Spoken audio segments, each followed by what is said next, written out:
Hey, Tim Wagner here again with another Writing in the Dark video. Today we're going to talk about the 7 things you need to know about writing media tie-ins. So first off, what is a media tie-in? Well, a media tie-in is any kind of product.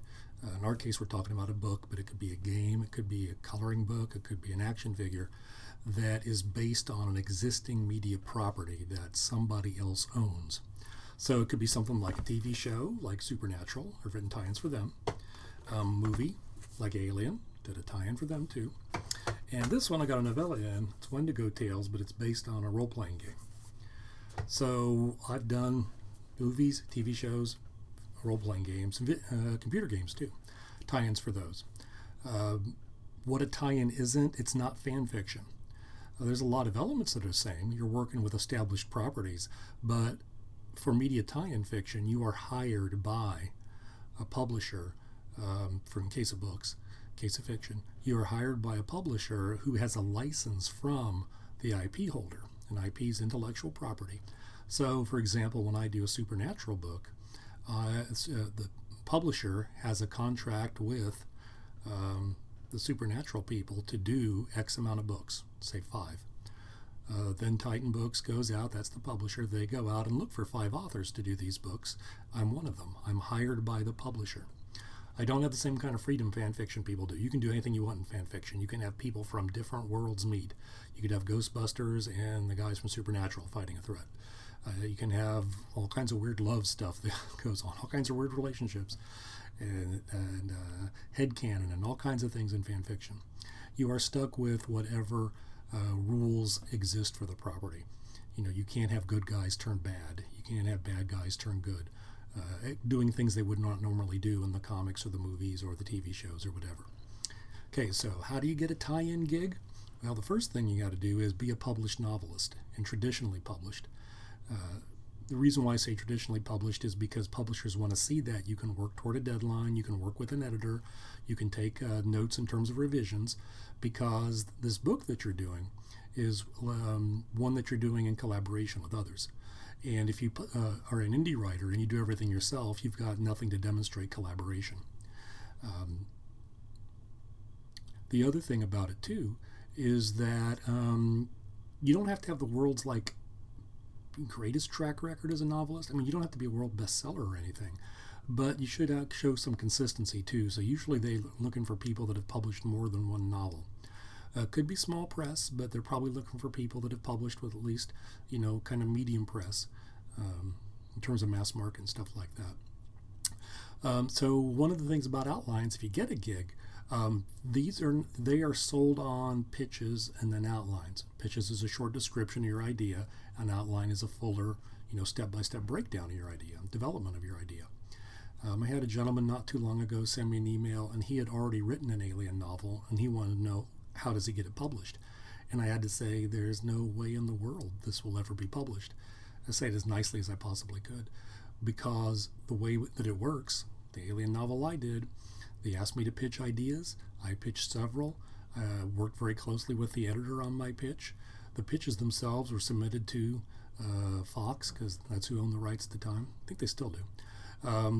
The person there who's in charge of tie-in properties gave his feedback. We kept going back and forth till the pitch was the way they wanted it, and we kept going back and forth on the outline till that's the way they wanted it. So the pitches and the outlines allow the IP holder, the editors and the IP holder, to shape this property the way they want, because you're more of a hired hand when you do these kind of books. So that leads into the fact that they are, in a way, collaborations. You're collaborating with other people, like whoever created Supernatural and whoever have done all the episodes for Supernatural, the many, many different writers in the TV show. You're kind of collaborating with them. In a way, you're collaborating with maybe actors too, because they've interpreted the characters, and so you're kind of using that interpretation to inform what you're writing. You're collaborating with the editor. You're collaborating with whoever's in charge of overseeing the fiction at the IP holder. So it's very different than when you write your own book, especially if you're an indie writer, where you can just do everything in the way you want and be done with it. So there's a high degree of collaboration that goes on in tie-in fiction. So you need to be somebody who can do that. One of the things I like about tie-in fiction is I enjoy the collaborative process, but when I write my own stuff, I enjoy the fact that it's not so collaborative. They just exercise different skills on my part.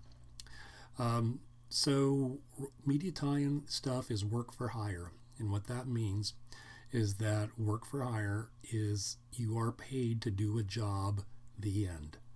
Normally, when you write a book with traditional publishers, you lease the rights to the publisher and you split the profits.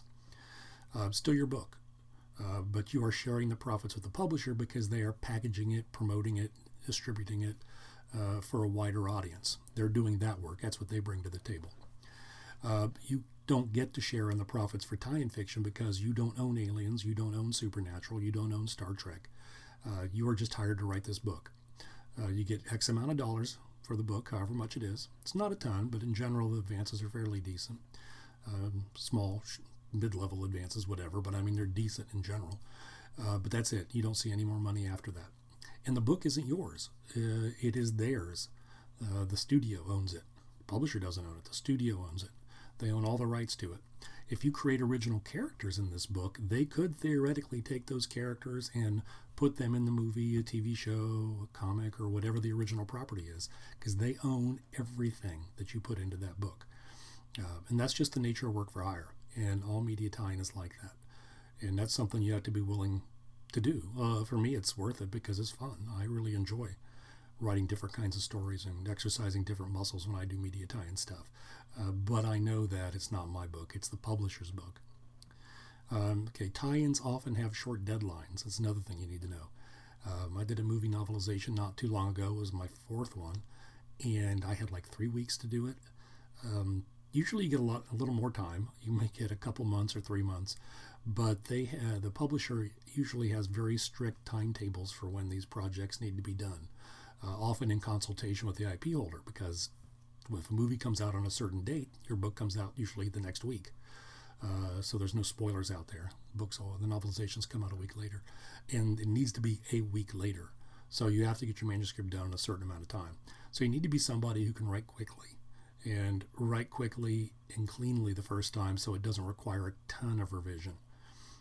And the last thing you need to know about media tie-in is that it doesn't often, necessarily anyway, bring people to your original work. You would think that it would be awesome. I've done 3 supernatural novels, 1 supernatural choose-your-own adventure, kind of a novel, I guess, and 1 nonfiction, sort of a supernatural bestiary kind of thing. I don't know how many of those people who read those have come to my original horror fiction. Probably not many. Maybe some of the people who read my original horror fiction are curious to see how I do with supernatural or alien or something, but there's not really a whole lot of back and forth. People who are alien fans aren't necessarily going to be Star Trek fans, and people who are supernatural fans may only want to read supernatural. So you're not necessarily going to end up building a gigantic career as a novelist of your own stuff by doing media tie-in fiction. It's worth it, though. For me, it's a lot of fun. I really enjoy it. Like I said, it exercises different muscles. I might end up writing something tying into a spy movie. I did that when I did a Kingsman novelization, The Golden Circle, and I got a chance to write a spy adventure book, which is not the normal kind of thing I usually write. So you get some opportunities. They're a lot of fun. But it's not for everybody. It doesn't suit everybody's personality, and it's really not an entry-level kind of position. It is a place where you need to be a professional already in order to go ahead and start doing tie-in work. If you have an agent, you can ask them to look out for tie-in work for you if you've already published stuff. You can also find out who editors are on social media and just email them out of the blue and say you're interested in it. But you have to have a track record as a traditionally published author for that to happen. All right, so if you have any questions about writing media tie-ins or anything else, you can put them in the comments. You can go to my website, it's just timwagner.com, and then just hit that contact tab, and you can find me on social media or find my email address and send me any questions about it. All right, that's it for now. Take care.